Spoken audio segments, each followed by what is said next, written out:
agradecer aqui a presença de todos e de todas a essa segunda palestra, né, do nosso Festival de Ideias. Nós teremos, então, muitíssimo obrigado, né? Hoje estamos conseguindo aqui resolver, né, os problemas técnicos que tivemos na primeira noite, mas também, né, para que tudo continue sendo um grande desafio, né? Tivemos um problema de queda de energia num dos locais da equipe técnica, mas de maneira que está tudo contornado e certamente conseguiremos ter uma boa noite de trabalho, de reflexão, tá bom? Nessa noite, né, nós recebemos aqui com um prazer muito grande, né, o professor Horácio Rastenreiter, da Universidade Federal da Bahia, né? Um querido amigo, companheiro de trabalho que eu tive a honra de conhecer num trabalho muito importante de formação de gestores culturais para a elaboração de planos municipais de cultura, né? Então, vamos lá. Mais uma vez, eu quero pedir desculpas, né, pelos problemas da última segunda-feira, né? Eu sou José Márcio Barros, coordenador do Observatório da Diversidade Cultural, e, em nome de toda a equipe do Observatório, quero falar da alegria, do prazer, da satisfação de ter vocês aqui com a gente. Como na segunda-feira foi explicado, o professor Horácio fará uma apresentação de aproximadamente 60 minutos, e logo após teremos 30 minutos de debate, né? Porém, caso vocês achem necessário, vocês podem, durante a fala dele, se quiserem, né, fazer uso aqui do chat ou levantarem a mão para que a gente possa, o professor Horácio possa ir dialogando com vocês. Mas, ao final, teremos 30 minutos de debate aqui, tá bom? Se não houver tempo suficiente para atender a todos vocês, depois, por e-mail, a gente vai procurar fazer isso, tá bom? O tema de hoje é tendências para o futuro, né? Como eu disse, será abordado pelo professor Horácio Rastenreiter, que é graduado em Engenharia Elétrica pela PUC do Rio de Janeiro, com uma especialização em análise de sistemas pela Federal do Rio de Janeiro. Ele tem um mestrado em administração pela Universidade Federal da Bahia, onde também realizou o seu doutorado na Escola de Administração da UFBA. Foi analista de sistemas e gerente de tecnologia da informação na Petrobras, foi superintendente de tecnologia para a competitividade da Secretaria de Ciência, Tecnologia e Inovação do Estado da Bahia, foi coordenador executivo do projeto Parque Tecnológico de Salvador e gerente da Unidade de Gestão Estratégica do SEBRAE, na Bahia. Foi consultor de inovação do Banco Mundial e da Conferência Nacional da Indústria, CNI. Ele é professor associado da Escola de Administração da Universidade Federal da Bahia e é autor também de 2 livros muito bacanas na área de literatura, 2 romances chamados Espelho em Pedaços e A Vaidade e o Tempo. Tá bom? Então, é com muito prazer e gostaria de agradecer mais uma vez o Horácio pela sua disponibilidade de participar aqui do nosso evento. Tá bom? Horácio, com você. Zé Márcio, eu quem agradeço, é um prazer enorme estar aqui com vocês nessa noite, falando um pouquinho de tendência para o futuro. É um assunto que eu gosto muito, né, de debater, de trocar ideias, de apresentar, né, de assim, gerar algumas faíscas para que a gente consiga assim, pensar junto, né, fazer algumas projeções compartilhadas sobre esse futuro que nos espera aí. Então, me sinto muito honrado com o convite, com a possibilidade de estar aqui com vocês nesse momento. A ideia é que a gente, como o Zé Márcio falou, a gente tem esse papo aí de cerca de 55 minutos, 1 hora, e que depois a gente fique aí mais umas meia hora debatendo, né, trocando ideias, que eu acho que essa é a melhor parte. Mas, também, como falado pelo Zé, vocês podem entrar no chat aí, pedir intervenção, e a gente pode, né, fazer com que esse processo seja o mais dialógico possível, né? E sem muitas formalidades. Então, ato contínuo, eu vou entrar aqui no modo de compartilhar, vou pedir licença a vocês aqui para entrar no modo compartilhar e vou compartilhar a apresentação que farei com vocês, os slides. Certo?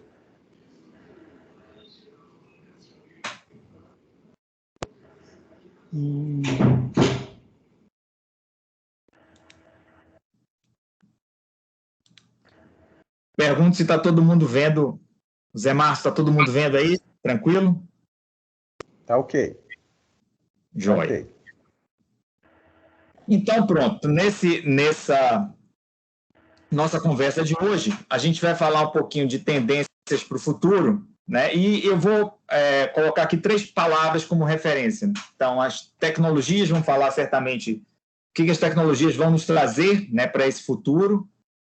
É claro que tudo que a gente está projetando hoje para esse futuro não consegue escapar do diálogo com a pandemia, desse momento pandêmico que a gente está vivendo, e mais especialmente nós que somos brasileiros e que efetivamente estamos sendo vitimados por uma circunstância muito especial nessa pandemia, né? Hoje somos responsáveis por mais de 27% das mortes que ocorrem no mundo diariamente. Então, essa situação nos afeta de forma ainda mais especial. E um terceiro tema, que é a questão da pós-sociedade, que vai estar intimamente ligado à questão de como que as tecnologias elas podem contribuir e vêm contribuindo para se pensar numa pós-sociedade. Tá? Então, esses são alguns dos temas que eu procurei trazer para essa nossa conversa de projetar o futuro.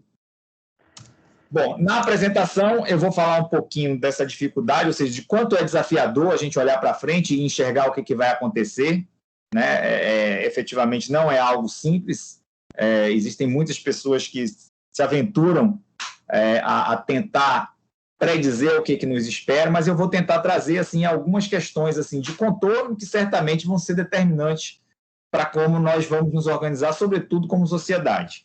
Tá?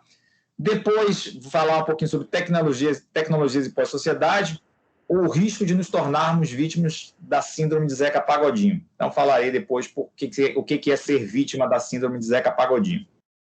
E, por fim, né, da sociedade pós-pandêmica, já que não faltando mais nada para a gente, nesse momento nos chega também a Covid-19. Não chega nesse momento, não. Há mais de um ano estamos convivendo com a Covid-19, com mais um desafio a ser superado, né, nesse país e nesse momento histórico específico. Bom, o primeiro dos aspectos é falar sobre o difícil exercício de olhar para frente e enxergar o que vem pela frente. Algumas pessoas podem se aventurar, e com certeza existem pessoas que vivem quase que disso, né, de olhar para frente, fazer projeções e tentar enxergar tentar ser um pouco de farol para aquilo que nos espera. Algumas das pessoas que são inovadoras, que são exitosas na proposta de tentar não só prospectar, mas construir o futuro, mas não é um exercício fácil, né? A gente pode ter uma ideia da dimensão dessa dificuldade quando a gente pensa em olhar para frente e a gente olhar um pouco mais para frente, não tão próximo assim, quando a gente olha as nossas projeções possíveis a partir de 5 verões distintos que aconteceram no início do século, na virada do século XIX para o século XX, e de 20 anos nesse século. Se a gente olhasse a perspectiva para frente a partir de 1900, a gente via que a Europa estava num cenário assim, de paz como muito tempo não ocorria. Apesar das guerras que aconteceram no século XIX, em 1900 a gente já tinha algumas décadas, né, de uma pacificação maior, Então, projetava, né, exatamente o que a Europa poderia colher a partir desse cenário de mais prosperidade e de mais pacífico, e certamente assumindo, né, o comando do mundo a partir dessa facilidade criada por uma condição mais satisfatória em termos de paz. Mas quando a gente viaja 20 anos para frente, a gente encontra uma Europa bastante devastada, destruída por uma guerra mundial, né, que durou 4 anos bastante intensos e devastadores, como a gente já falou, né? E o país que foi mais derrotado, aquele foi o símbolo da derrota da Primeira Guerra Mundial, foi a Alemanha, que foi vítima, inclusive, né, de um tratado de paz que lhe foi imposto e que criava condições bastante difíceis para o país. Então, ela estava não só devastada pela guerra, mas, de uma certa forma, poderia dizer, humilhada por esse tratado de paz. E quando a gente vai 20 anos mais para frente, a gente encontra a Alemanha novamente à frente, né, de uma aliança em uma nova guerra, né, conquistando a França e, naquele momento, né, se projetando numa situação de possível domínio de toda a Europa. Então, na verdade, em 1940, a Alemanha estava numa situação muito vantajosa em relação aos aliados, né, na Segunda Guerra Mundial. Mas acontece que, como as coisas mudam muito rápido, em 20 anos depois, a Alemanha está novamente destruída e derrotada, e, na verdade, o que a gente encontra é uma divisão do mundo a partir, né, da lógica do capitalismo e socialismo, com Estados Unidos, né, no lado ocidental e União Soviética no lado oriental, dividindo a Europa, né? Mas se a gente anda 20 anos mais para frente, a gente vê mesmo esses Estados Unidos superpoderosos, né, derrotados para um país, né, pequeno, que enfrenta uma guerra de 7 anos e impõe uma derrota vexaminosa para os Estados Unidos, né? Se a gente projetasse mais 20 anos, a gente não tinha mais União Soviética, a gente não tinha mais Muro de Berlim, ou seja, uma série de mudanças. Então, esse exercício de projetar, né, o futuro é sempre muito complicado. Eu estava lendo um livro que foi escrito em 2009, e esse cara é um cara assim, que é uma referência. Ele é um cara que tem uma posição de destaque no Ministério de Defesa dos Estados Unidos e é sempre chamado para tentar fazer projeções em relação a como que as coisas vão se reconfigurar, principalmente em termos geopolíticos. E aí, veja só, a gente já passou, né, de 2020, então ele projetava que em 2020, 11 anos depois, a China já estaria fragmentada, não seria mais um país único. E, logicamente, não é o caso. A gente já passou de 2020 e a China não se fragmentou. Em 2050, ele projeta uma guerra mundial e ele aposta quais seriam as novas potências nessa guerra mundial. E aí ele fala do próprio Estados Unidos, né, que permaneceria como uma grande potência, mas fala de Turquia, Polônia e Japão. A gente tem olhado para o mundo em 2021 e certamente a gente não consegue pensar, né, em grandes potências sem falar da China nesse momento, né? Então, é muito pouco provável que essa polarização se dê nos termos que ele apresentava em 2009. Aí ele fala de questões mais energéticas, que as matrizes energéticas vão estar baseadas no espaço, aí, né, mas já outra questão. Ele fala ao longo do livro que provavelmente em 2040 as pessoas vão estar falando mais espanhol do que inglês, né, nos Estados Unidos, e que em 2100 o México desafia os Estados Unidos. Mas é muita, assim, ousadia, né, o cara projetar tudo isso.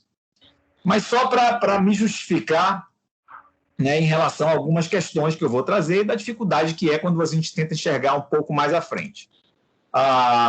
Então, feita essa ressalva da dificuldade, vamos falar um pouquinho sobre tecnologias e pós-sociedade, ou aquilo que eu estou chamando de síndrome do Zeca Pagodinho. E a síndrome do Zeca Pagodinho vem, talvez, da música que mais o fez famoso, né? Que é a famosa Deixa a Vida Me Levar, a Vida Leva Eu, né? De fato, a gente está no momento, em relação às tecnologias e a forma como nós nos relacionamos com ela, que pode ser muito determinante do futuro que a gente vai ter, até no sentido de sermos humanos de fato, né? E no sentido da sociedade e do que significa a vida social. A gente sempre se acostumou a entender que o cachorro deve abanar o rabo e não o rabo deve abanar o cachorro. Mas a gente está numa situação tal, frente a algumas questões que eu vou apresentar aqui para vocês, que a gente tem que ter muito cuidado para mantermos o cachorro abanando o rabo. Bom, aqui, nesse slide, eu apresento um quadro que é chamado The Fighting Temeraire, que é exatamente a figura de um navio novo levando um rebocador que vai à frente, que é exatamente o famoso o Fighting Temeraire, que é um rebocador que tem um valor histórico imenso para os ingleses, porque ele teve uma participação muito importante na Batalha de Trafalgar, ou seja, naquelas batalhas coordenadas pelo meu xará Horatio Nelson, o almirante inglês, né? E aí ele é muito representado como uma metáfora da visão schumpeteriana, do Schumpeter, que fala do processo de destruição criativa, onde você tem sempre o novo chegando, mas destruindo o velho. Então, é o tempo, né, ele já cumpriu a sua jornada, ele já cumpriu a sua missão, e agora chegou a vez do novo. Né? E eu acho que meu convite à reflexão hoje aqui passa muito por uma visão, né, do que a gente pode esperar desse novo e de que forma a gente pode manter um certo controle sobre esse novo, sobretudo nas questões que me preocupam mais, que é de coesão social, né, da existência da vida em sociedade, aí contrariando uma outra pessoa que tem ligação com o Reino Unido, que é a Margaret Thatcher, a Dama de Ferro, né, que teve uma importância muito grande para a transformação do mundo na direção do neoliberalismo, onde ela fala, para nosso assombro, não existe essa coisa de sociedade. O que há e sempre haverá são os indivíduos. Né? Eu acho assim, uma falta de visão, não só no sentido social, mas até, eu diria, no sentido biológico. Né? Se a gente acha que a pandemia nos ensina várias coisas, mas, por exemplo, quando a gente vê um vírus, né, o vírus ele em mutação, ele é um processo que não é um vírus em si que muda, né? É um vírus, ele vai gerando novos vírus, e esses vírus, sim, eles sim vão se transformando. Né? O próprio processo nosso, que acho que nos define muito, né, como acho que é uma questão que é muito marcante para qualquer ser humano, que é a da nossa finitude. A nossa finitude, ela existe exatamente para que nós possamos, como espécie, sobreviver e ter mais condições de sobrevivência. Todo o processo de evolução natural, né, ele se deu a partir do momento que a vida se tornou finita e você pode gerar novas gerações mais evoluídas. Né? Então, acho que biologicamente é muito difícil a gente pensar, né, numa sociedade dessa forma tão individualista.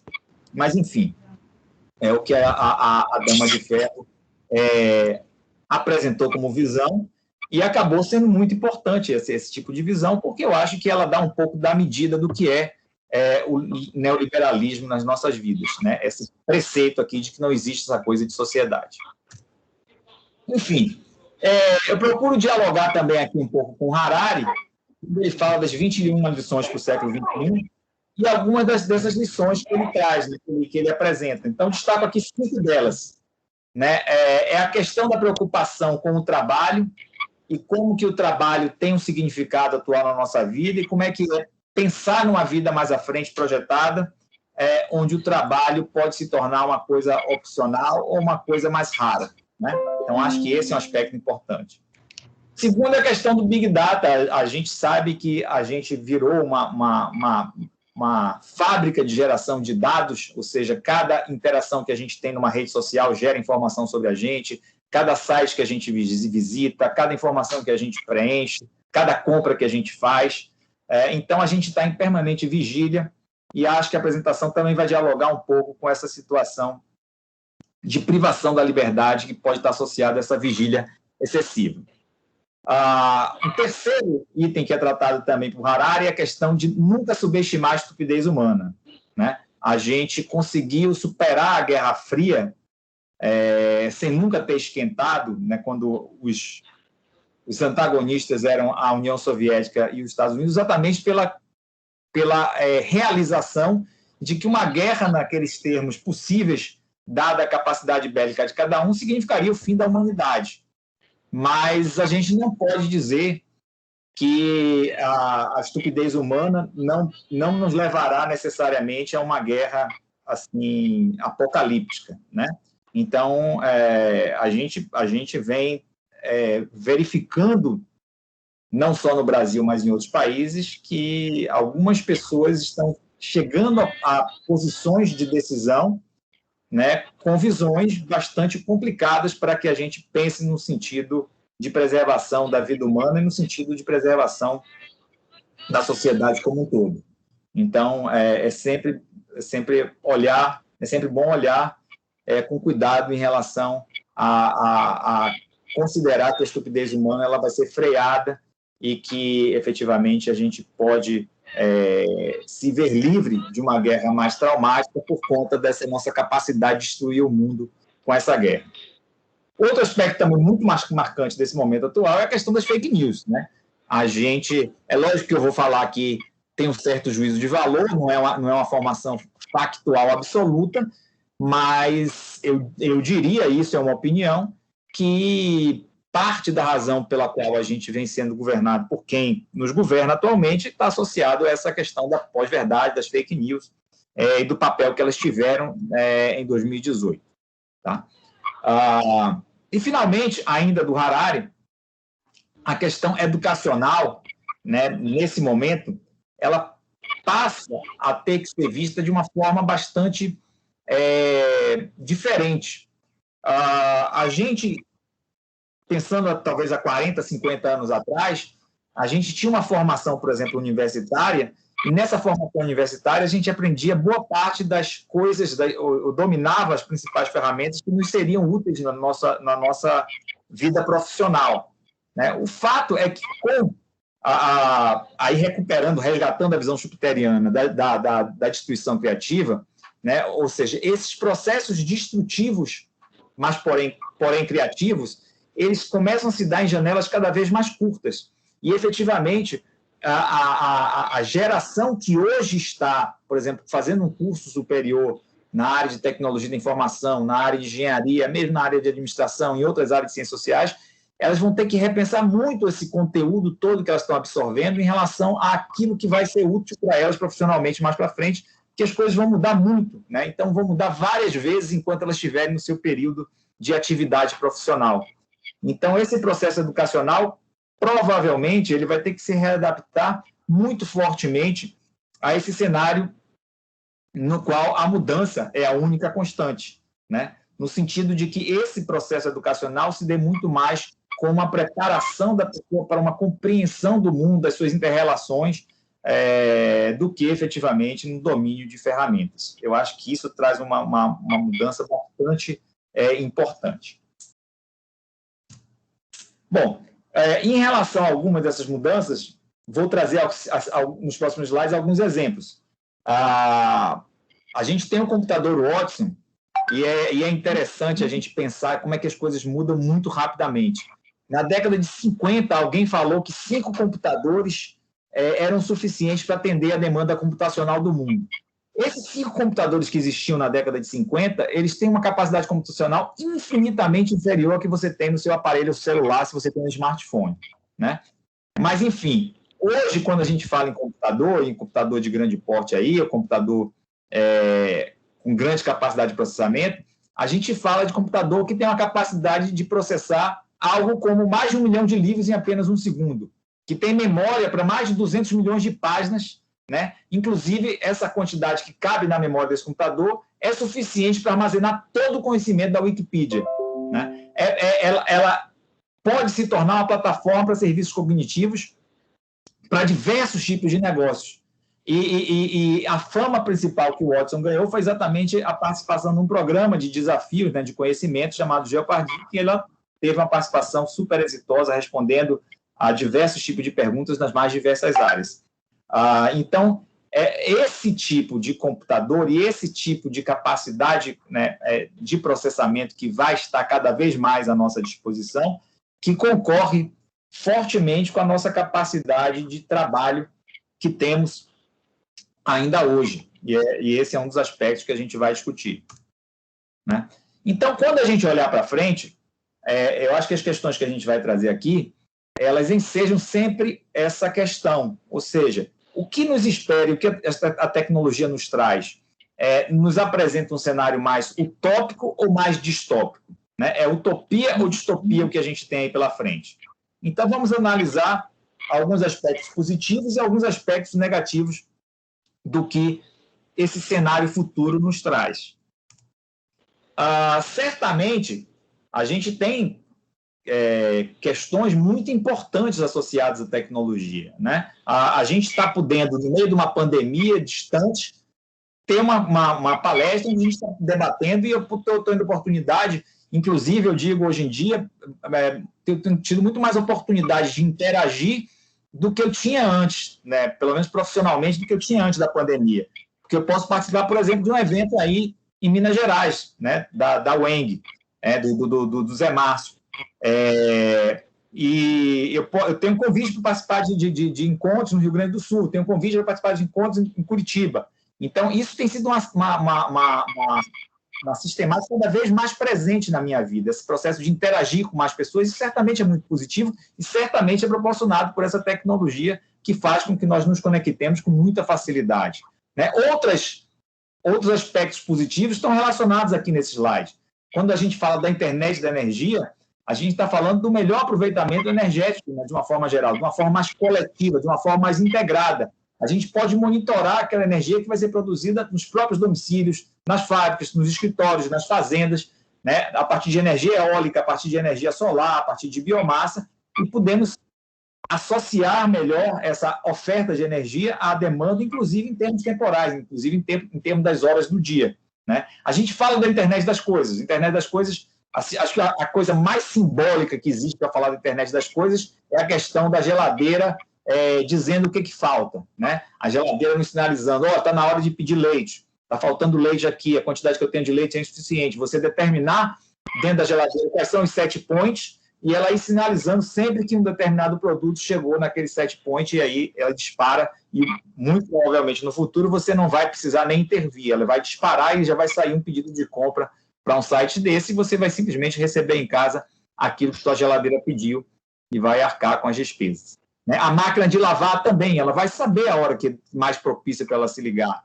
A temperatura ambiente, os aparelhos de ar-condicionado, eles vão ajustar a sua temperatura em função da presença ou de ausência de pessoas no ambiente, isso cada vez mais. Não estou falando de coisas futurísticas, estou falando de coisas que vão simplesmente ganhar mais escalabilidade, né? A questão da medicina, quando a gente pensa na capacidade que a gente vai ter de ser monitorado e de saber efetivamente tudo que está acontecendo no nosso corpo. Até um processo irregular de multiplicação celular, né, que poderia levar a um tumor, ele vai ser rapidamente registrado e capaz de ser extirpado logo na origem. Então, nosso relógio de pulso vai trazer informações com orientações médicas com uma precisão absoluta e com custos muito baixos, né? Então, tudo isso, é claro que é muito positivo, sem dúvida nenhuma. Agora, o problema todo está em relação a como que essas máquinas, que são cada vez mais inteligentes, né, elas vão assumir papéis decisórios nas nossas vidas. O que pode levar a gente a questões muito impactantes, que é uma dissociação entre a nossa capacidade de interferir no mundo e as bases éticas dessa intervenção. Essa é uma questão muito importante, né? Na medida em que as máquinas tiverem papéis mais importantes em decidir as questões por nós, é lógico que a gente tem uma série de sistemas especialistas que são super importantes para diagnóstico de doença, para eventualmente estabelecer rotas de navio, para estabelecer programações de aviões, programações de frotas aéreas. A gente já tem uso da inteligência artificial muito relevante à nossa disposição. Mas, à medida do que a gente tem para frente, projetado em termos da interferência da inteligência artificial, a gente pode simplesmente perder o controle da coisa e aí ir exatamente para aquela questão que eu me referia logo no início da nossa conversa, né? Em vez do cachorro abanar o rabo começar a abanar o cachorro. Ou seja, a gente começar a ter certas questões nossas, assim, de como a gente tem a nossa atuação na sociedade determinada muito mais pelas máquinas do que nós termos um papel em relação a essas máquinas, o que seria uma inversão muito grande. E alguns dos aspectos assim, que nos preocupam muito em relação essas máquinas inteligentes, ou mais inteligentes, associada à questão do desemprego, está associada à ideia de colaboração, mas uma colaboração que leva a cada vez mais uma concentração, como a gente vai ver um pouco mais para frente, e a questão daquilo que nós muito prezamos, que é a nossa privacidade. Tá? Então, alguns desses temores vão estar registrados aí nos slides que seguem. Bom, a pergunta que eu faço é a seguinte: se essas máquinas que são dotadas de inteligência artificial, elas ampliarem o seu poder de intervenção, né, de que elas sejam definidoras e incumbidas de definir quais são as finalidades das suas ações, e a gente vai aceitar que elas sejam as finalidades das nossas ações. Pessoal, eu só pediria que fechasse o microfone, porque acho que tem um microfone aberto que está, assim, trazendo um certo ruído. Então, é lógico que a gente tem um determinado momento em que a gente é capaz de frear esse processo, né? A partir de um determinado momento, a gente, não sei se alguns de vocês viram o filme 2001, né? Quando a máquina, o computador, ele começa a tomar decisões com base em premissas próprias, né? Eu acho que essa é a grande questão, né? Até onde a gente vai deixar a inteligência artificial ir, né? Até onde a gente vai manter o certo controle sobre a inteligência artificial e sua evolução, né, e o seu uso. Essas são questões importantes, né? As máquinas, por mais que elas possam mimetizar, reproduzir as nossas formas de pensar eticamente, elas jamais vão ser dotadas de consciência ética. Aqui algumas das evoluções importantes que a tecnologia nos trouxe, né? A gente acabou assumindo vários chapéus. Hoje a gente executa diversas funções profissionais. A gente simplesmente incorporou na nossa rotina. Nós nos tornamos os nossos bancários. Efetivamente, assim, a grande maioria das pessoas muito pouco vai a banco.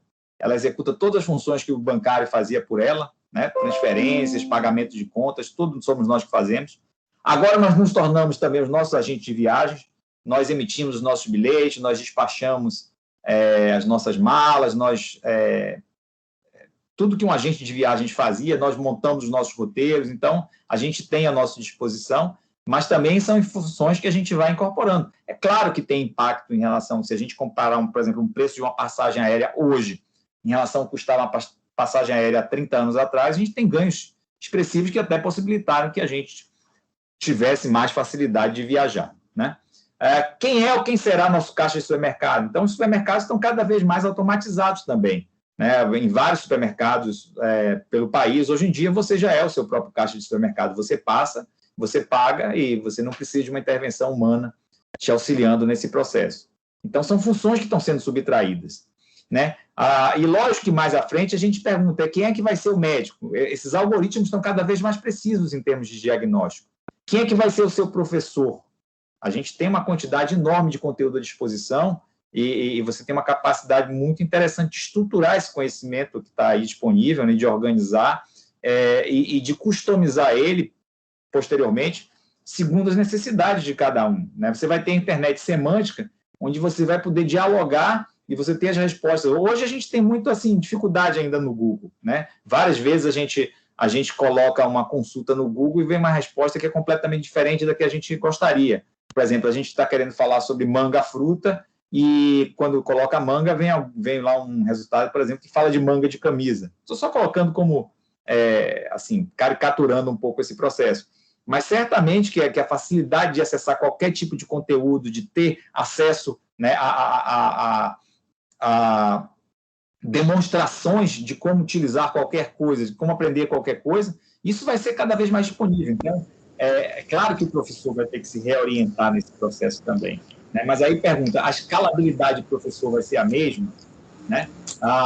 Eu, por exemplo, faço yoga com uma professora, né, que é uma amiga, uma pessoa que eu prezo muito e acho ela excelente professora de yoga, mas hoje está cheio de cursos de yoga à distância, né, na internet. Inclusive aulas gravadas, que você vai lá e pode fazer a sua yoga, né?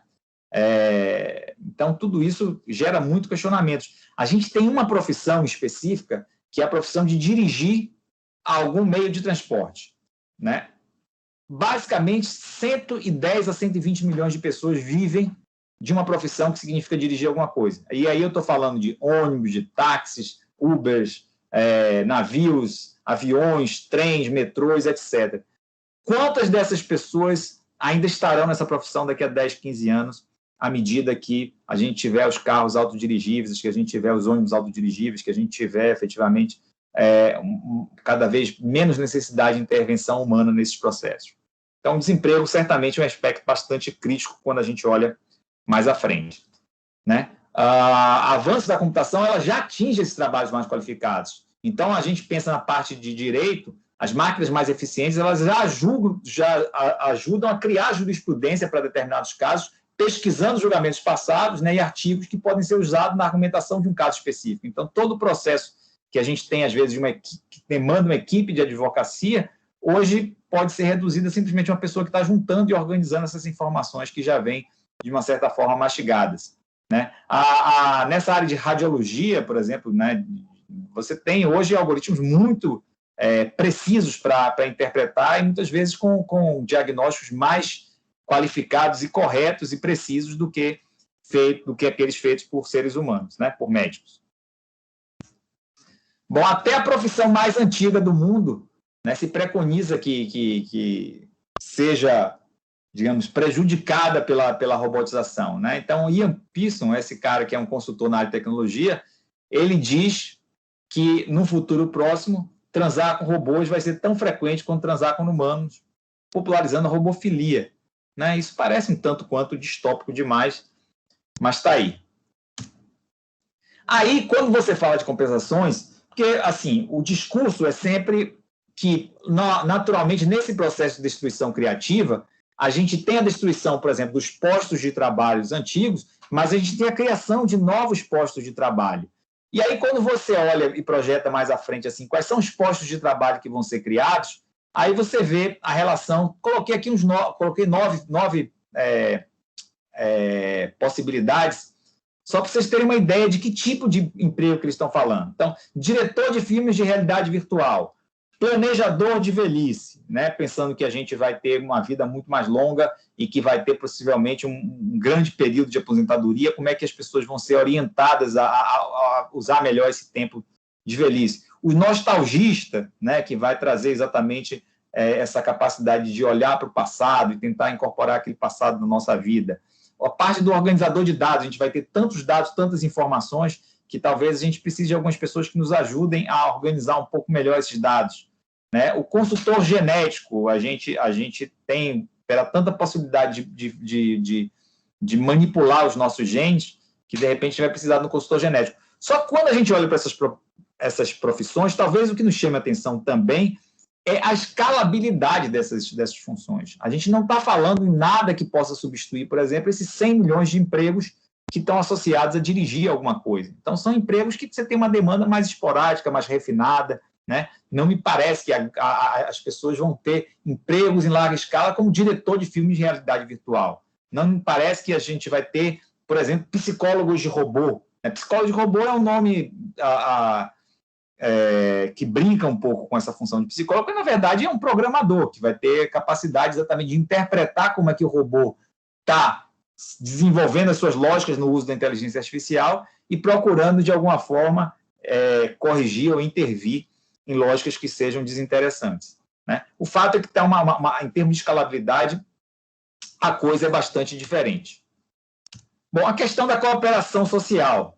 A gente tem visto alguns sites aí de compartilhamento e, certamente, a princípio, eles nos trazem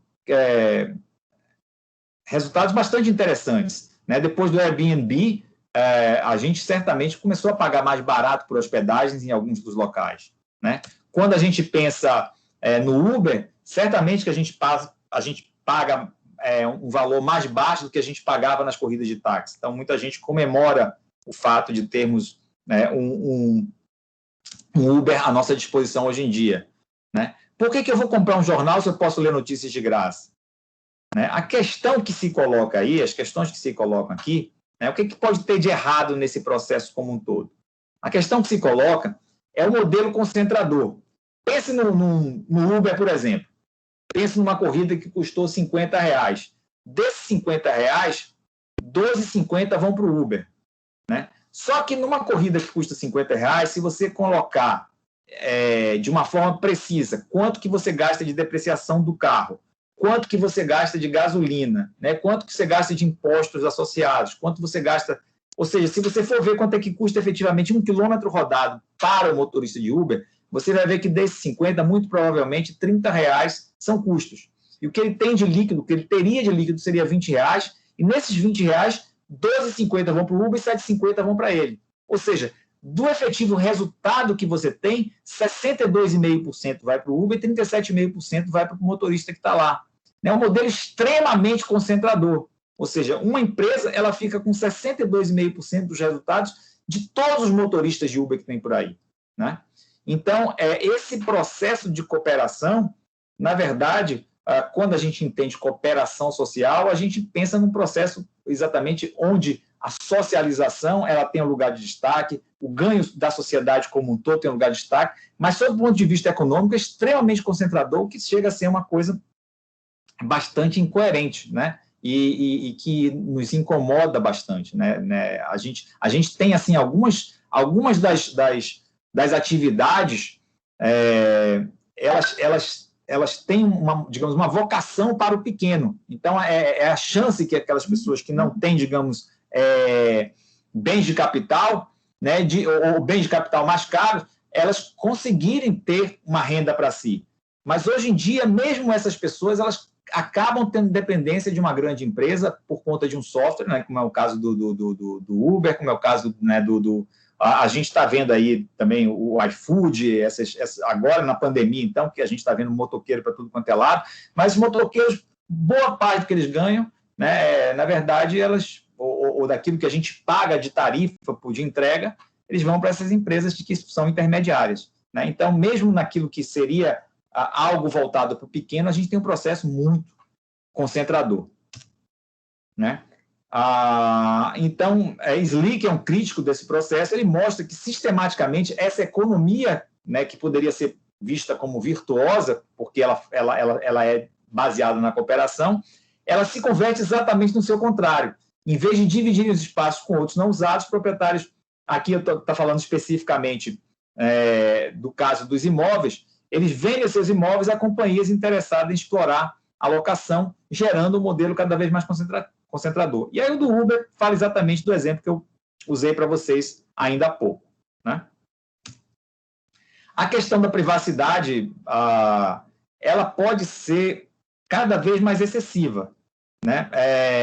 Pense que companhias de seguro, pensando em cobrar de você um valor mais justo, de acordo com o que você representa de risco, elas comecem a controlar cada vez mais a sua vida. Então, você pode começar a ser instado a utilizar vestir dispositivos que te digam quanto que você fez de exercício físico, se você está sendo sedentário demais, se você está bebendo demais, se você está fumando demais, se você está se alimentando bem, se você está tirando as horas de sono que você precisa, e, em função disso, te cobrar em função do potencial risco que a tua vida te traz, né?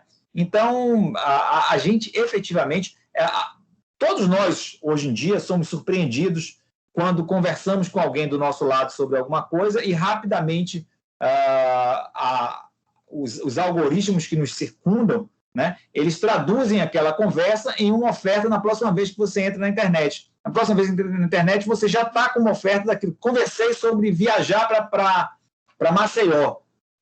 Na próxima vez que você entra no Google, você já vê lá, né, a oferta de viagens para Maceió. Então, isso começa a ser cada vez mais incomodativo, né, essa questão da privacidade, que pode se estender a questões muito mais amplas do que aquelas que a gente consegue vislumbrar hoje em dia.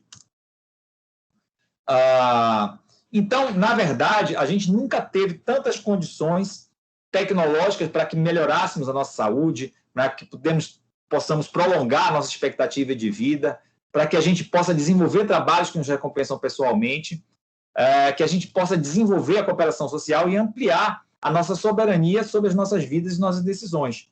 Mas também, juntamente com essas condições tecnológicas favoráveis, a gente nunca teve tantas ameaças que possam emergir né, para valorizar, para favorecer a concentração de riqueza e de poder ligado a esses meios técnicos, né? Então, efetivamente, a gente está diante de uma situação bastante complicada e que eu acho que é sempre importante a gente digamos, entender o que é. Quando a gente pensa, por exemplo, na guerra, todo mundo pôde acompanhar no país que assim que o Uber se instalou, né, os motoristas de táxi, muitas vezes até de forma violenta, né, assim, responderam à entrada desse concorrente no seu negócio.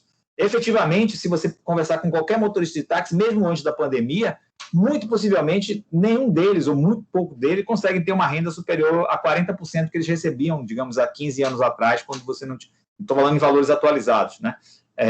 Quando você não tinha Uber. Só que hoje o Uber está longe de ser a principal ameaça do motorista de táxi quando a gente pensa nos carros autônomos, né? Que certamente vão ser realidades. Certamente em 2030, 2031, a gente vai ter essas empresas com uma frota enorme de carros autônomos que não vão precisar de ninguém para serem dirigidos, né? Então, essas questões são relevantes. Uma questão importante é quando a gente olha para frente, quando a gente pensa efetivamente, aqui eu estou controlando um pouco o tempo para a gente ter as meia hora, os 30 minutos de debate. Quando a gente pensa um pouco para frente e a gente pensa no como vão ser tomadas decisões na área de ciência e tecnologia ou na área de novas tecnologias, naquilo que nos afeta. A gente tem que entender que na sociedade a gente tem claramente 3 tipos de conflitos segundo os atores que podem participar desses conflitos. Alguns conflitos são abertos, né? E nesses conflitos abertos, a gente tem em jogo os interesses e as agendas particulares de atores que têm poder semelhante. Então, por exemplo, se a gente olhar aqui para a realidade de Salvador, durante alguns anos, a gente teve um projeto de metrô interrompido porque você tinha um lobby muito forte do setor de ônibus, né? E esse setor de ônibus, acho que barrou enquanto pôde o projeto de metrô aqui de Salvador. Mas, por outro lado, você tem um setor imobiliário que, por exemplo, estava colocando novas ofertas de imóveis ao longo de, digamos, lugares um pouco mais distantes do centro de Salvador e que se interessariam por uma melhoria de transporte. Então, nesse caso, a gente está falando de briga de bicho grande, né? Então, você tem lá o setor imobiliário com o setor de donos de frotas de ônibus com interesses diversos brigando entre si com um conflito aberto para que o resultado seja conformado segundo os interesses de cada um. Outros conflitos, eles são conflitos encobertos, né, que são, às vezes, percebidos pelos atores mais fracos, mas não chegam a ser incorporados à agenda decisória porque esses atores eles não têm força nem capacidade de fazer valer a sua voz. Então, é claro que boa parte das pessoas mais simples e que vivem nos bairros periféricos e que têm acesso precário à saúde, e aí eu estou falando no cenário, inclusive, pré-pandemia, né, elas sabem que a saúde, que o acesso à saúde que elas têm não é o acesso devido que elas poderiam, que deveriam, que mereceriam ter e que seria necessário que elas tivessem, né? Mas elas não têm muita força para poder mudar essa realidade, né? Então, tem dificuldade de fazer com que uma agenda, digamos, de mais recursos para a saúde seja colocada à disposição para que elas possam ter para que nós tenhamos um sistema único de saúde mais adequado ao que seria razoável para a nossa população como um todo. O que a gente observou foi o contrário. A gente teve um teto de gastos que, por 20 anos, a gente tem os gastos de saúde limitados e que não podem crescer, né? Então, os atores mais fracos, eles, apesar de compreender esse problema, eles não têm capacidade de intervir, né, nessa realidade. E tem os problemas latentes, que não só por mecanismos ideológicos que são controlados pelos atores mais poderosos, mas também pela própria incapacidade de perceber a agenda de interesses que está associado a esse item. Esses atores mais fragilizados, eles não participam sequer do debate, nem conseguem se sentir efetivamente vítimas dessa situação. É como eu falei, boa parte desses motoristas de Uber, desses motoristas de táxi, eles ainda não conseguem enxergar, né, que os carros vão ser autodirigíveis e que eles não estão falando de redução de custos agora porque o Uber precariza, porque o Uber cobra menos, mas simplesmente porque essa profissão vai deixar de existir, né? Certamente, quando a gente olha para o elitismo da nossa agenda de ciência e tecnologia, que muitas vezes deixa de se voltar para problemas mais básicos em termos digamos, de conhecimento, porque, por exemplo, para o pesquisador interessa muito mais ficar discutindo questões de genoma do que questões por exemplo, de doenças parasitárias, porque certamente ele vai emplacar melhor o seu paper, ele vai certamente ser considerado como um player mais efetivo, vai publicar nas revistas A1, nas revistas A2, que vão lhe garantir o status de pesquisador sênior, efetivamente. Essa agenda, ele jamais ele chega a considerar como um problema para si, né? Ele nem consegue perceber esse problema. Então, esse problema ele é categorizado no tipo de conflito latente, que para boa parte da sociedade é como se apresentam esses conflitos todos que a gente está discutindo potencialmente aqui. Ou seja, as pessoas não estão considerando, efetivamente, colocar essas questões na agenda, de fato, a intervir nessa agenda, enquanto ainda é possível intervir nessa agenda.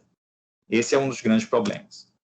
Tá? Quando a gente fala de tecnologia de desigualdade, a gente tem a cultura, a arte, ela sempre simboliza e sempre, de alguma forma, traz uma possibilidade de vanguarda pela ficção, né, de questões que podem ser super importantes mais à frente.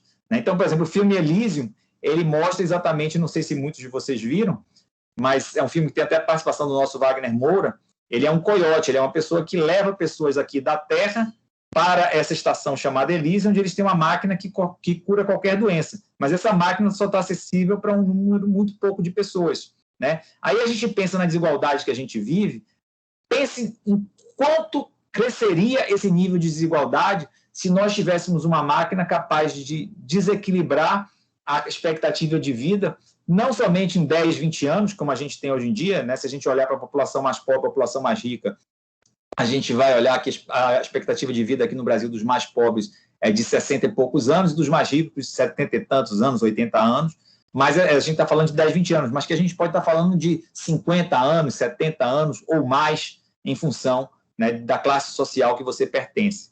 O filme 3% também é um pouco assim, não tem condições de dar uma vida digna para toda a sociedade, mas você tem 3% que conseguem chegar lá, a esse lugar que chama de mar alto, né, e que você tem condições excepcionais, então você passa por um processo seletivo para ver se você vai ser 3%, você tem uma chance na vida, gastou a sua chance e você vai ficar com os 97% com condições muito mais precárias. Então, acho que essa é uma questão interessante. Bom, a questão da visão da ciência e tecnologia é que, em muitas situações, elas são concentradores da riqueza e acentuam a distribuição desigual. Né? Elas podem ser muito eficazes, mas a gente nem sempre percebe que ciência e tecnologia trazem objetivos socialmente valiosos. A gente percebe que boa parte da agenda de inovação está associada aos interesses do alto poder econômico, né? Muitas vezes se sobrepondo, inclusive, à resolução dos problemas maiores da humanidade. E, muito frequentemente, essas soluções científicas e tecnológicas, novas tecnologias, são criadoras de novos problemas.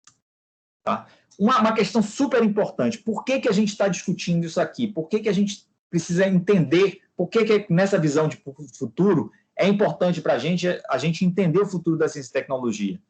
Porque o universo ele se desenvolve aumentando o grau de entropia. O grau de entropia é exatamente o grau de desordem. Né? E quando você aumenta o grau de desordem, você dificilmente consegue reverter esse grau de desordem. Então, por enquanto, a gente está no momento em que a gente ainda consegue intervir em uma série de aspectos em relação ao futuro da ciência e tecnologia, mas que, se não forem regulados suficientemente, do ponto de vista desconectado, conectado, e do interesse da sociedade, né, você pode ter problemas muito sérios. Uma coisa é você pensar nessa inteligência artificial enquanto você ainda tem controle sobre essa inteligência artificial. Né? Uma coisa é você pensar no nível de automatização que você vai dar para determinadas tarefas, enquanto você ainda tem controle sobre esse nível de automatização. À medida que você instala aquilo e você alige as pessoas do mundo do trabalho, você criou uma outra sociedade que vai ser difícil de ser revertida em relação à sociedade anterior, né? Então, é muito complicado. Você nunca viu cristais de açúcar se desmisturarem. Uma vez que você misturou ali, né, o processo cria um caos maior e você não consegue reverter esse caos. Os ovos quebraram. Você não vai juntar os ovos de novo, né? Tem até aquela historinha, daquele contozinho em inglês do Humpty Dumpty, não sei se alguns de vocês lembram.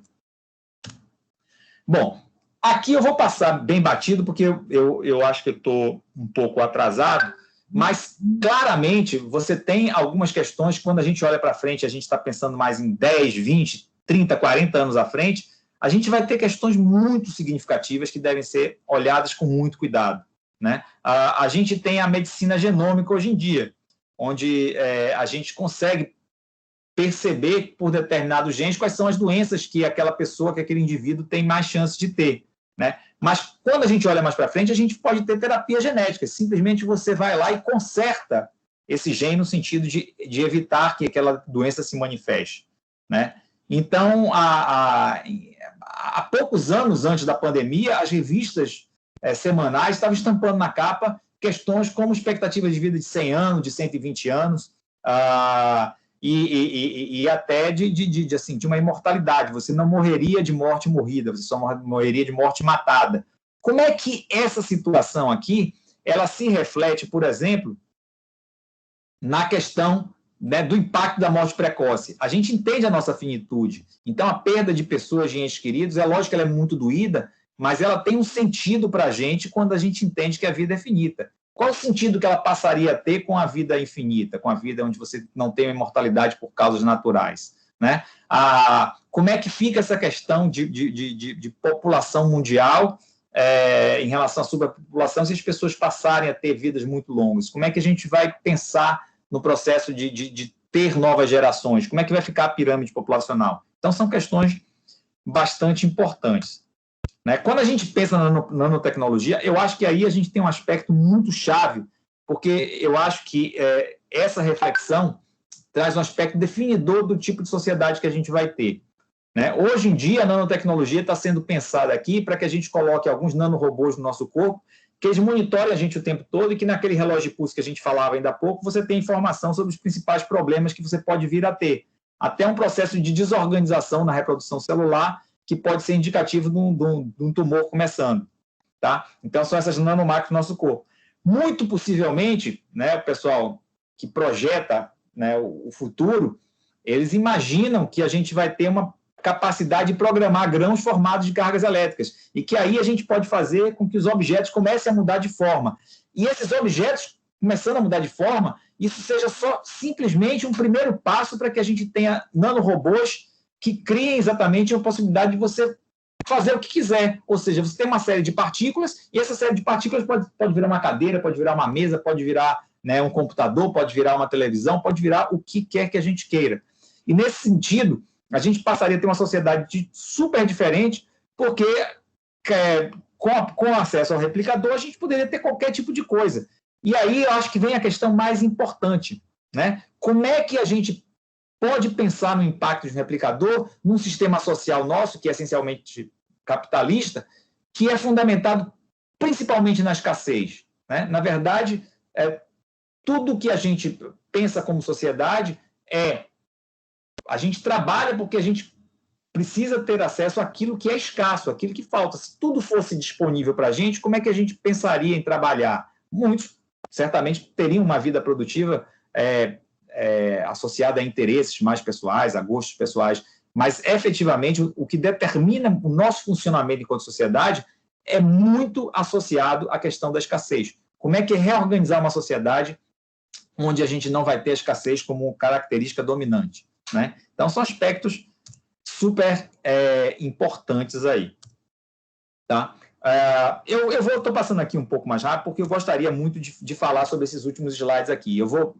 Na verdade, eu não comecei às 7 em ponto, eu comecei às 7h05, então vou ver se pego os 5 minutos para falar de algumas questões aqui que estão associadas a esse momento pandêmico que a gente vive, né? Então, como eu coloco aqui, como se não nos faltasse mais nada, eis que chega a Covid-19, estamos convivendo já há 13 meses aqui no país com essa maldita pandemia, né? E o que é que vem mudando com a Covid-19?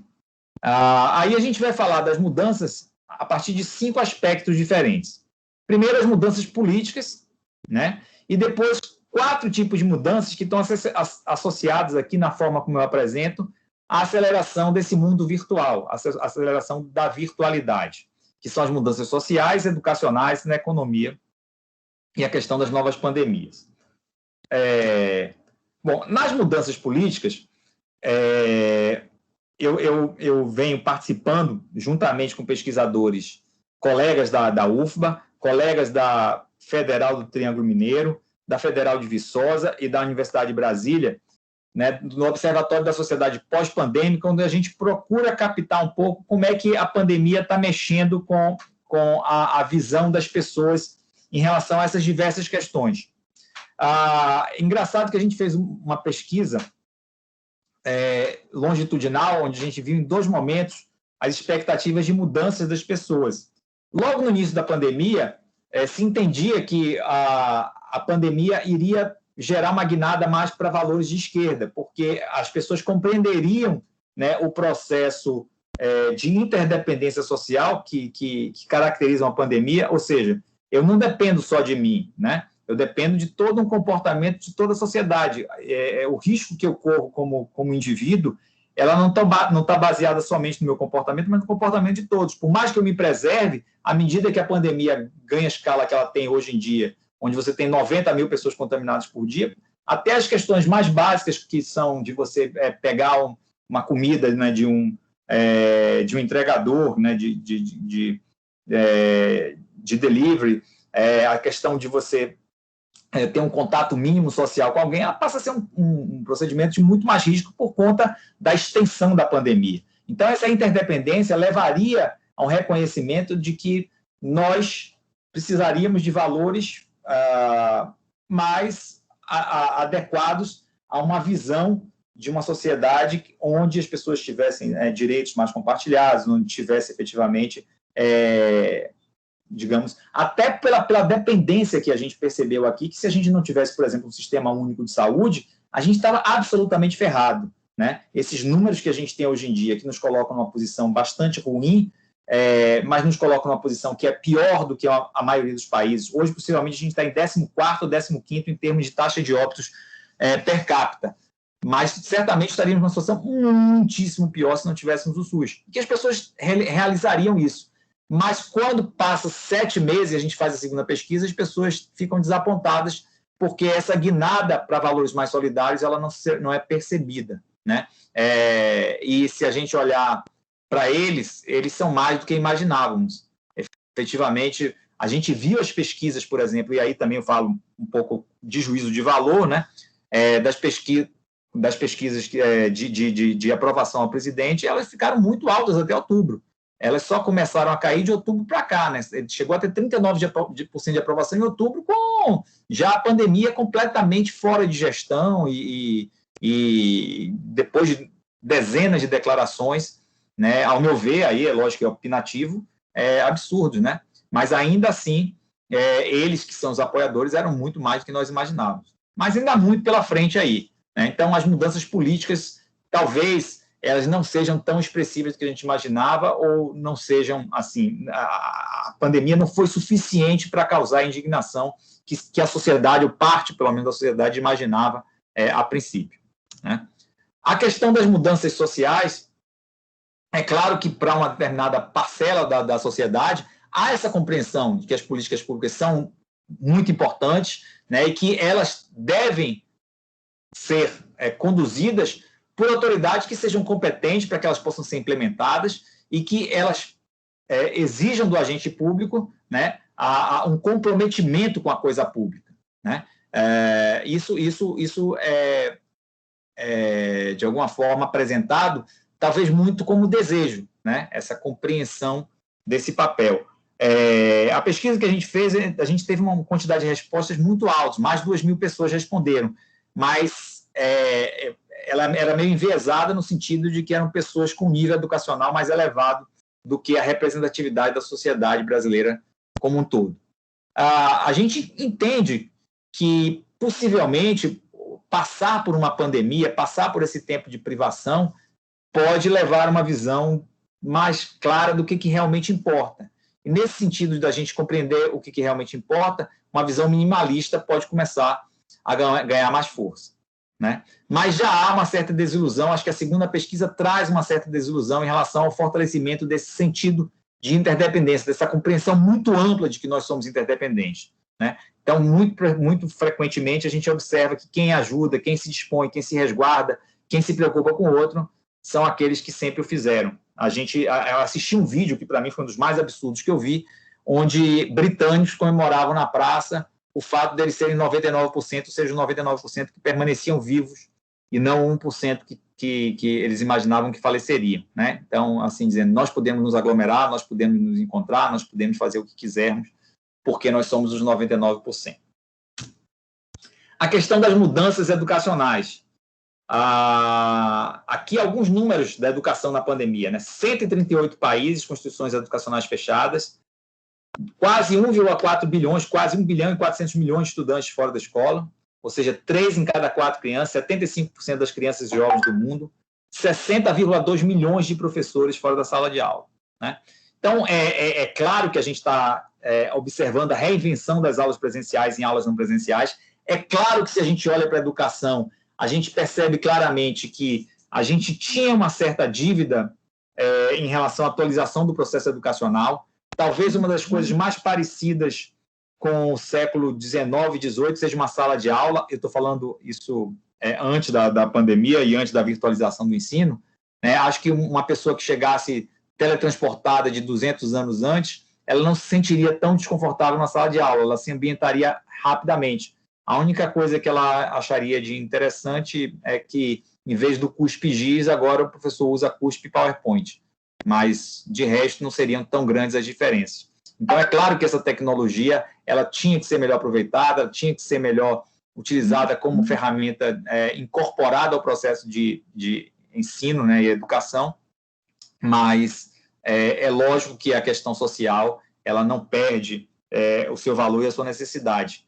O processo de formação não é um processo de formação só de conteúdo, é um processo muito relacional e, fundamentalmente, quando a gente pensa na vida das pessoas na organização, o que mais vai fazer diferença é a capacidade das pessoas se relacionarem. Isso é inegável. As pessoas elas têm sucesso profissional muito baseado na sua capacidade de desenvolver e estabelecer relações, né? E isso a gente não pode dispensar. É por isso que a gente não pode dispensar da questão presencial. Então, aprender habilidades para a vida e não a profissão. 85% dos trabalhos em 2030, que essa geração Z e Alfa elas vão ocupar, ainda não foram sequer inventados, né? Então, habilidades para a vida vão ganhar mais importância do que essa visão mais conteudista. A educação nunca mais vai ser igual, cada um vai estudar o que precisar, e estudar online, offline, vai ser normal. Então, a gente vai ter um processo muito mais híbrido, né? E escolas e universidades vão adotar esse esquema.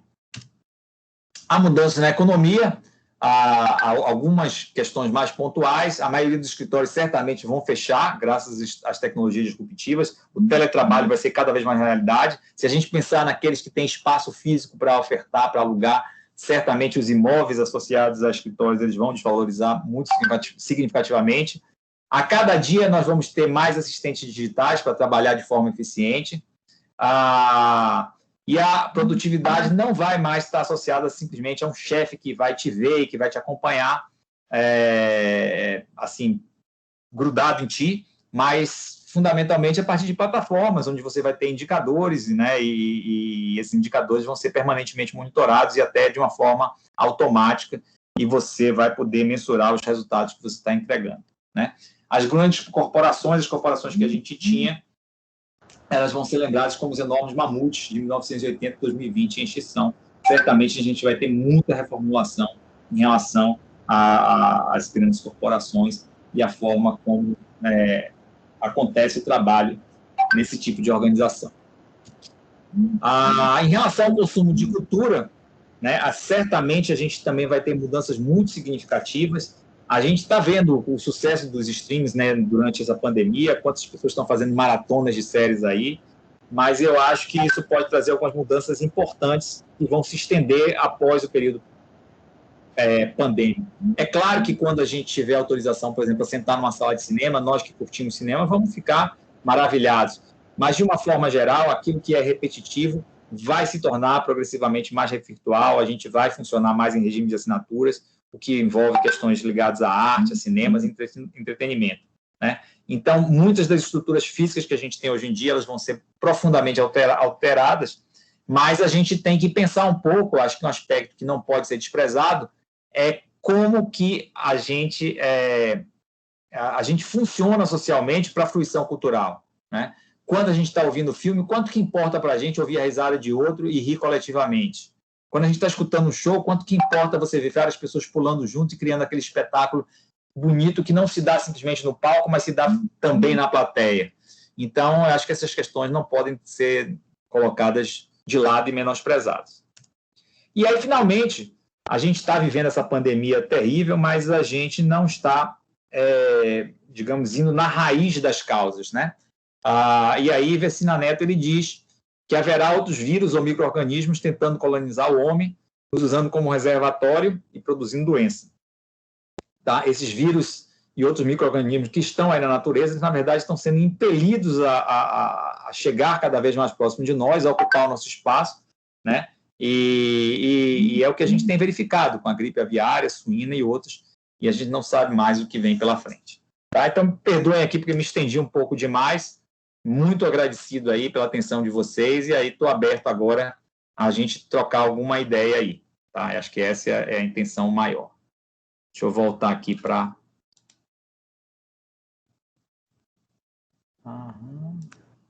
Horácio, tudo bem, gente? Boa noite. Aqui é a Thaís. Horácio, tem algumas perguntas no chat. Massa. Deixa eu ver se eu consigo. Veja só, eu estou sem acesso aqui ao chat. O chat está escrito aqui, o chat das reuniões do canal está disponível apenas para os membros da equipe. Tá. Só um minuto. Tá. Só um minutinho que eu vou te mandar aqui. Legal.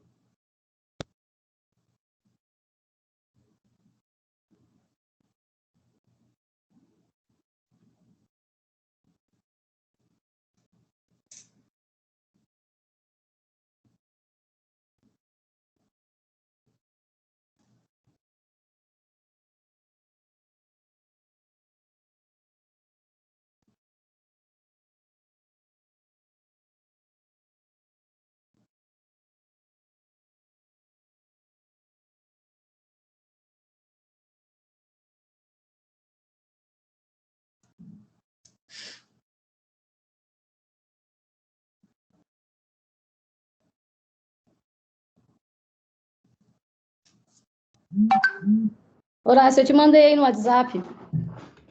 No WhatsApp, beleza. Deixa eu dar uma olhadinha. Beleza. Tá.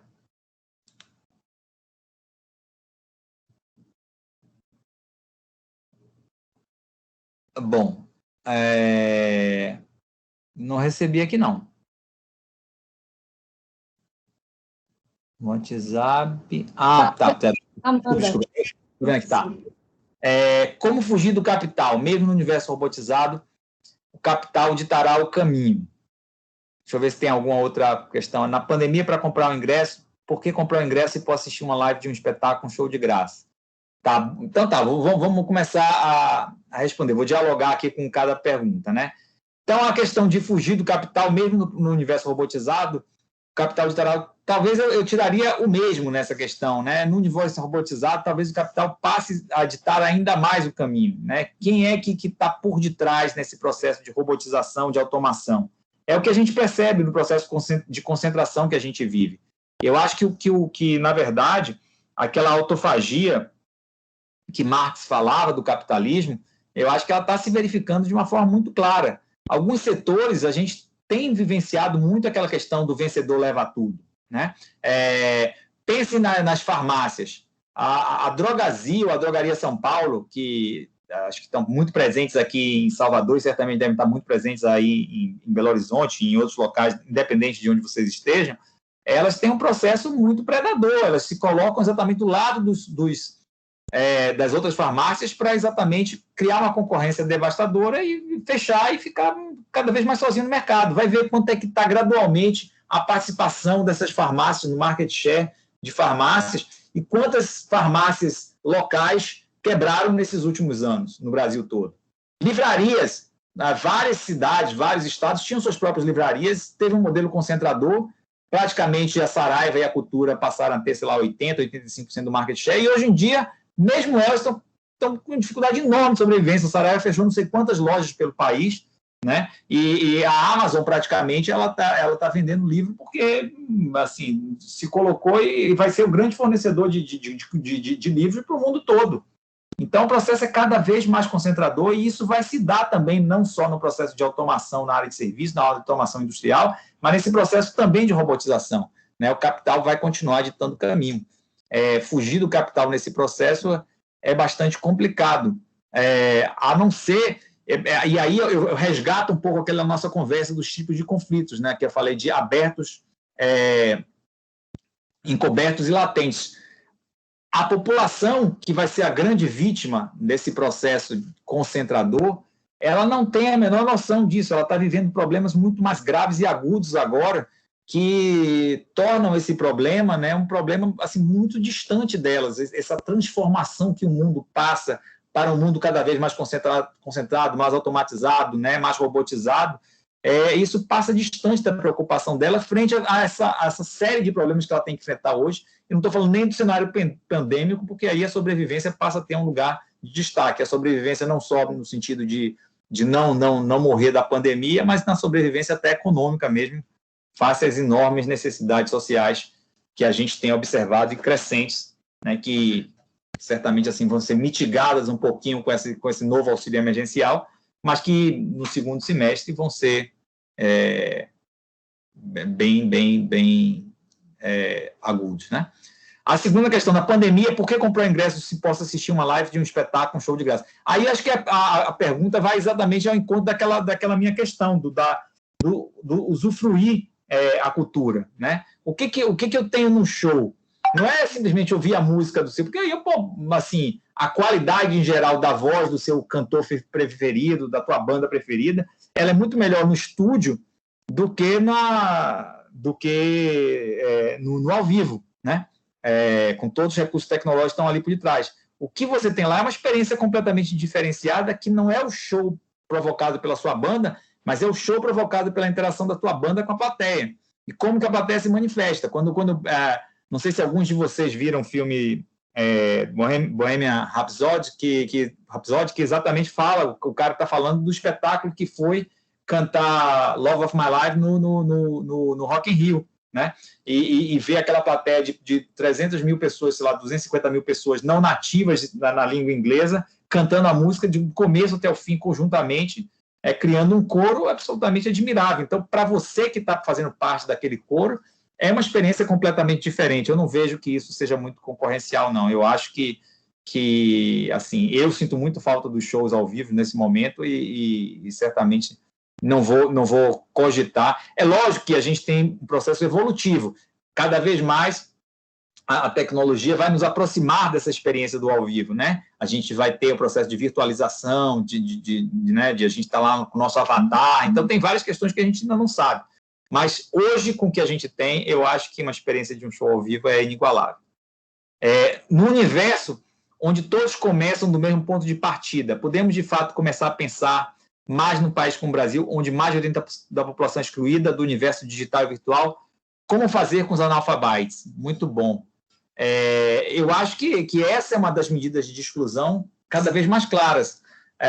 Na Universidade Federal da Bahia, o reitor e algumas pessoas ligadas à sua equipe de gestão relutaram muito antes da gente começar a ofertar, né, o ensino à distância, exatamente por ter a visão desse descompasso, né, de como que você cria uma assimetria muito grande entre quem tem, por exemplo, condições. E aí não é só a questão do equipamento físico, né? Eu tenho um notebook aqui, mas eu tenho um notebook, eu tenho um espaço reservado na minha casa, onde eu posso me isolar, onde eu posso ouvir uma aula, né, onde eu posso interagir, onde não estou convivendo naquele mesmo espaço físico com mais 3 irmãos, um pai, uma mãe, um cachorro e várias coisas, porque simplesmente é o cômodo da casa, né? Ou talvez seja um dos 2 cômodos da casa. Então, assim, essa simetria é muito grande nesse momento e certamente essa simetria do universo digital e virtual ela vai ser ampliada à medida que não é simplesmente a questão do acesso ao equipamento, mas também do domínio dessas ferramentas tecnológicas que exigem cada vez um contato maior e o tipo de contato que você vai ter com essas ferramentas. Então, esse quando a gente fala de exclusão, a exclusão digital, ela é cada vez mais relevante.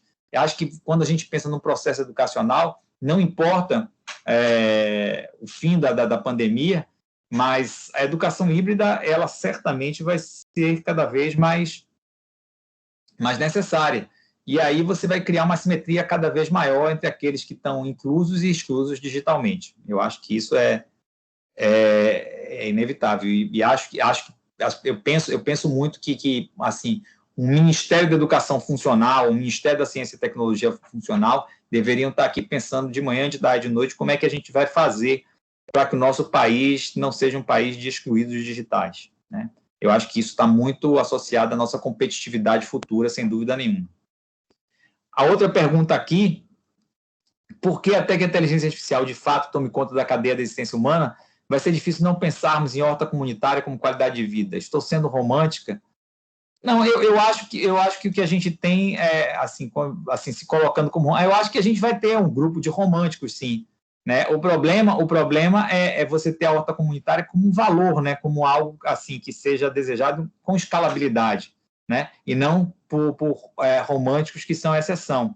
É o que a gente tem visto, né? O predomínio cada vez maior da lógica, eu diria, não só capitalista, mas de um capitalismo assim, sem freios, né? É claro que quando a gente pensa, por exemplo, no que a gente vive no Brasil nesse momento, a gente não consegue deixar de ter um certo assombro, né?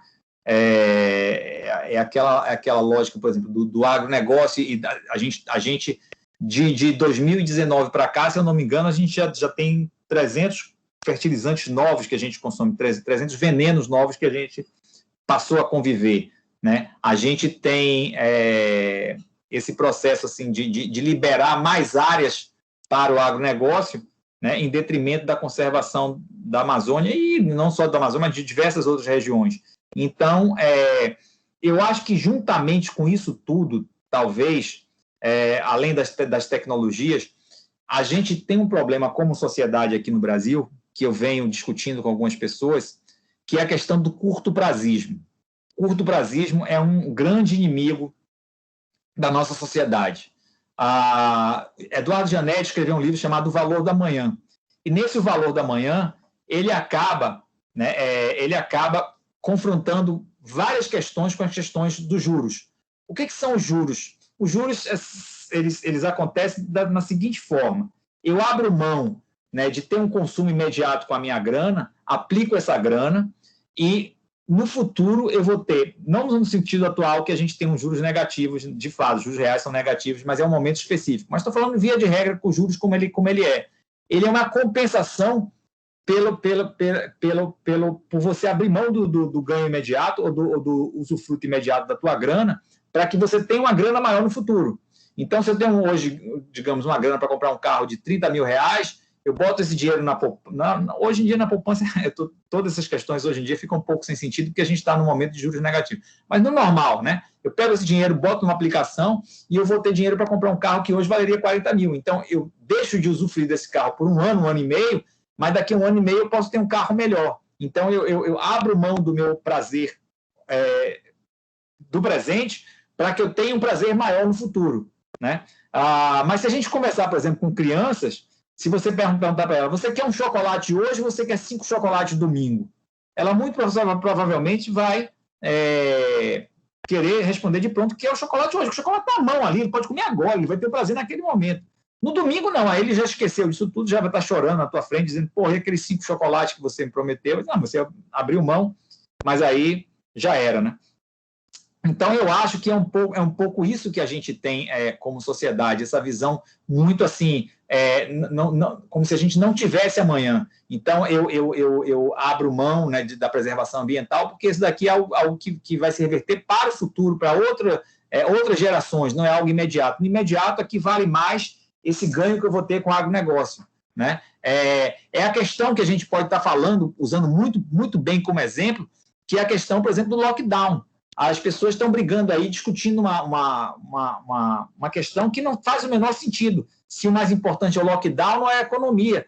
Quando, na verdade, a lockdown é que levará a economia. Se a gente pegar todos os países que tiveram sucesso, ou todos os países não, mas uma boa parte dos países que teve sucesso no combate à pandemia, eles tiveram medidas de isolamento radicais, e esses medidas de isolamento radical tiveram efeito não somente na redução das taxas de óbito, como também na própria economia. Pegar a Austrália, pegar a Nova Zelândia, pegar Coreia do Sul, pegar a China, né? São todos países que tiveram resultados de crescimento ou de decrescimento do PIB melhores do que a da média mundial. Ou seja, o PIB mundial caiu 4,4%.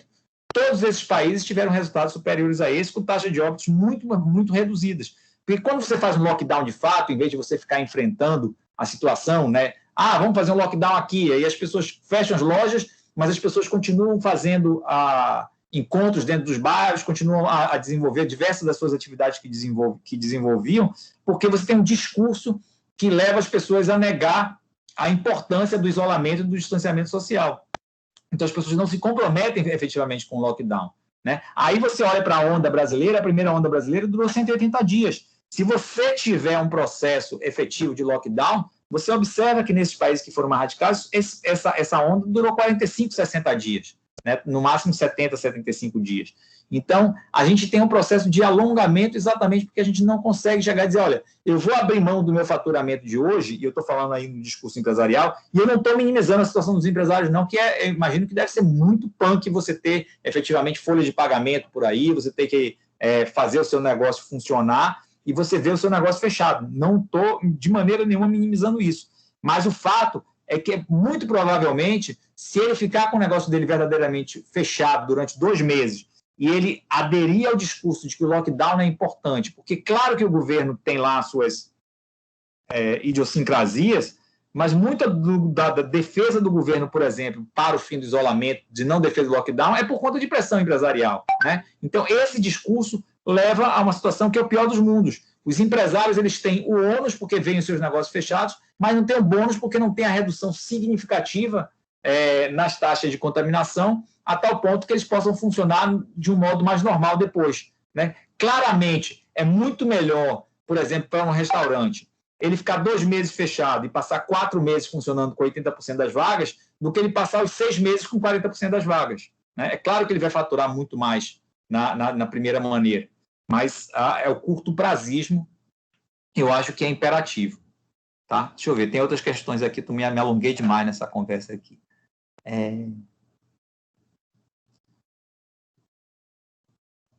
Boa noite a todos. Gostaria de saber sobre os estudos à distância e o formato adotado e a falta de socialização, o que irá agravar nessas gerações.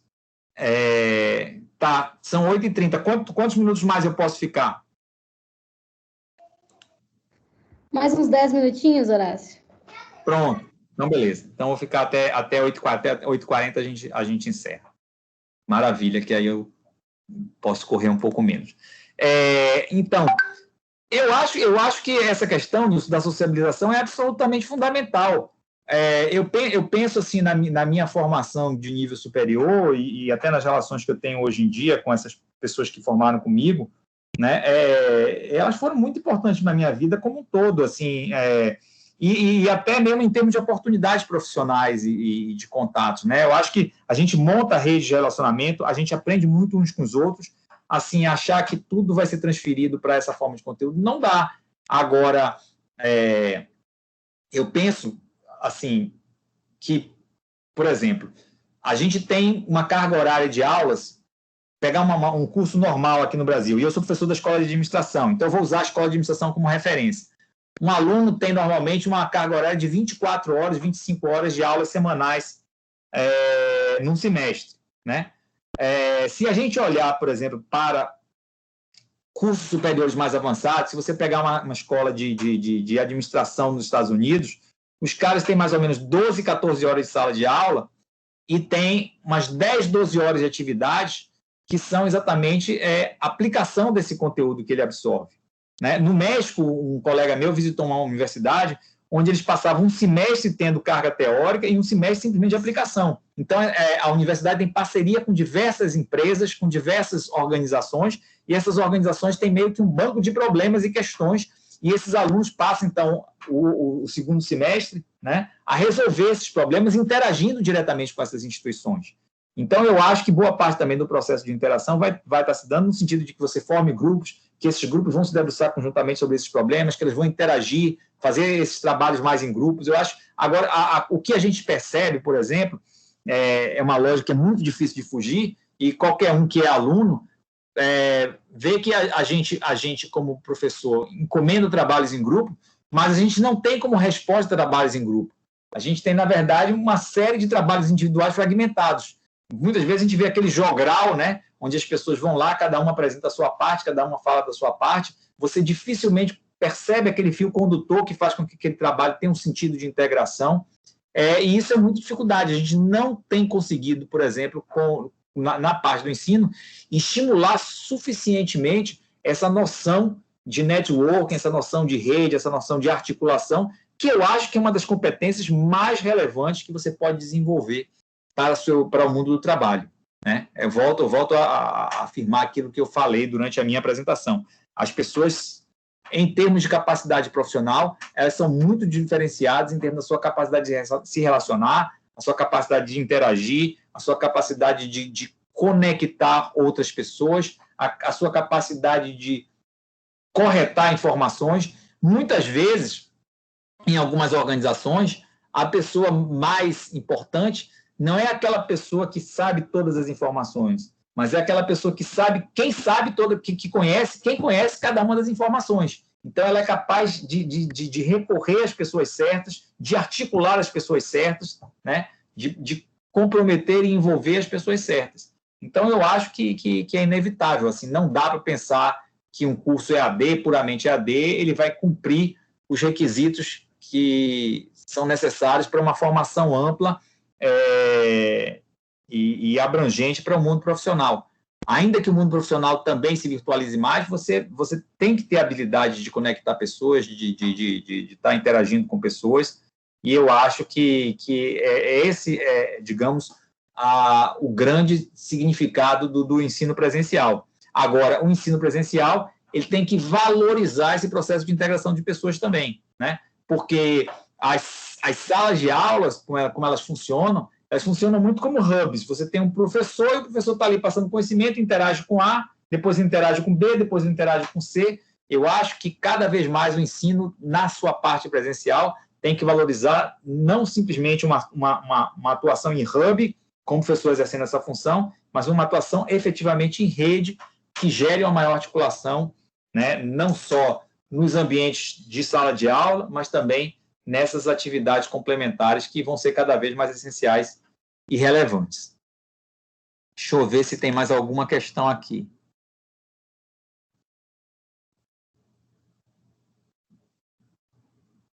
Sim, tem uma aqui.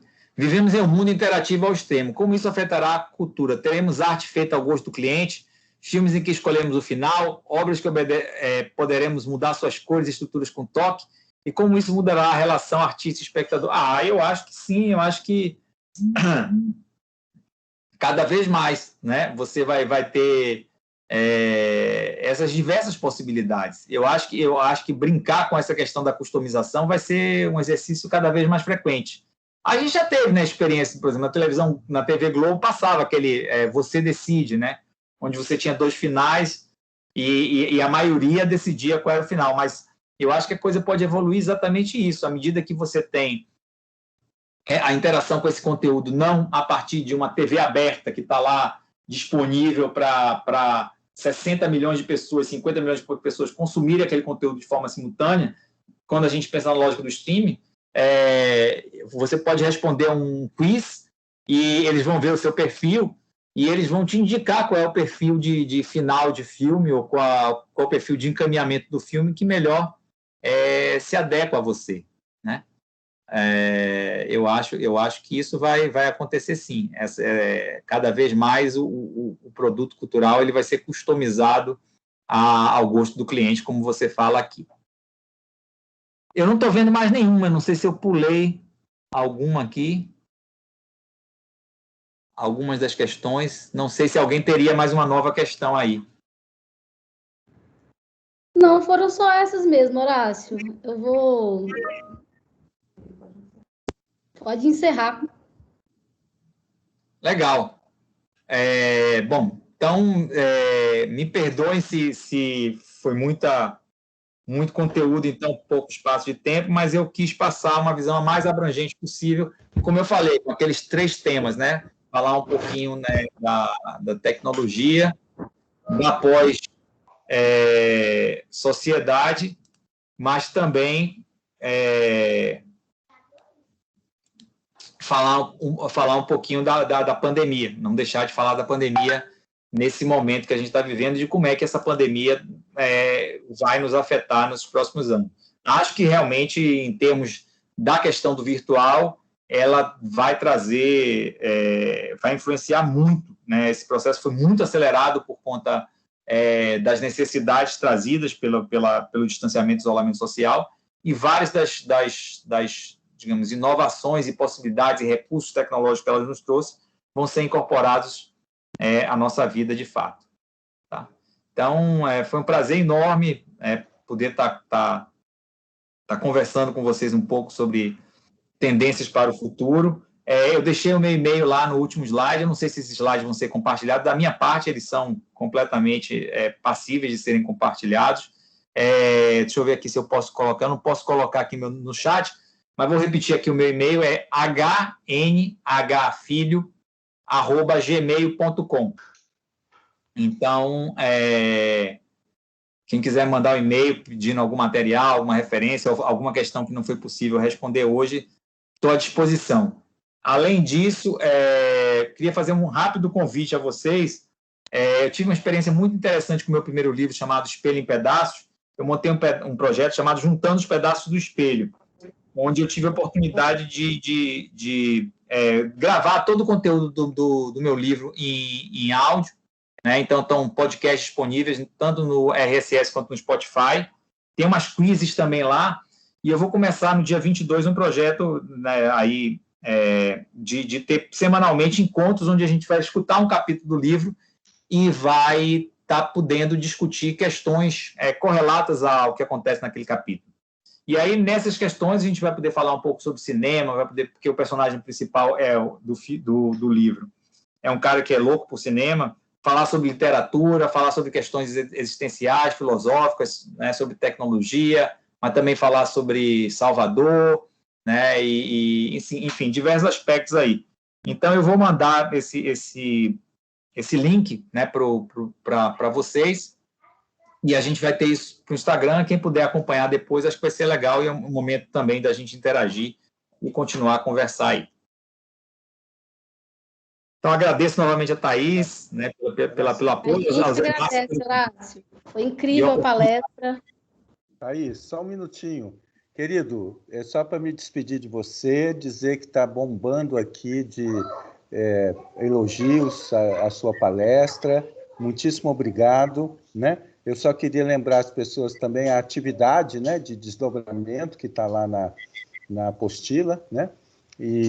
Mas só te agradecer, para passar a palavra aqui para a Thaís, para ela encerrar, tá bom? Mas parece que tem uma pessoa levantando a mão, Thaís. Mas um abração, parabéns, viu? Muito estimulante suas reflexões. Obrigado, querido. Obrigado a você.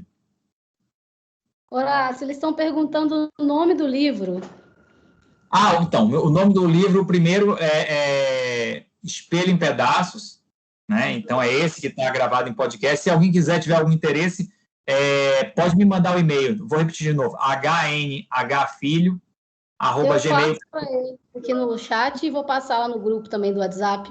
Eu já passei aí. duas vezes. E aí eu mando o endereço do Linktree, na verdade, o Linktree é uma árvore de links. Então, lá você tem o acesso no Linktree tanto aos quizzes, quanto ao Spotify, quanto ao RSS, quanto ao Instagram, o Facebook. Então, dá para acompanhar essas atividades que vão acontecer. Então, as primeiras pelo em pedaço, a segunda vai dar o tempo. Tá? Então, quiser mais informações, qualquer coisa sobre o livro, é só também mandar. Vai ser um prazer conversar com cada um de vocês. Gente, boa noite. Muito obrigada, viu, Horácio? A palestra foi incrível. Obrigada a todos pela participação. A gente vai ficando por aqui. Eu queria lembrar só que na segunda a gente inicia o módulo 2 com a palestra do Tiago Belotti, Impactos na Economia da Cultura, às 7 horas. Eu mando todos os links e a apostila amanhã para vocês. Tá bom, gente? Boa noite. Boa noite. Abraço a todos aí. Fiquem bem. Tchau, tchau.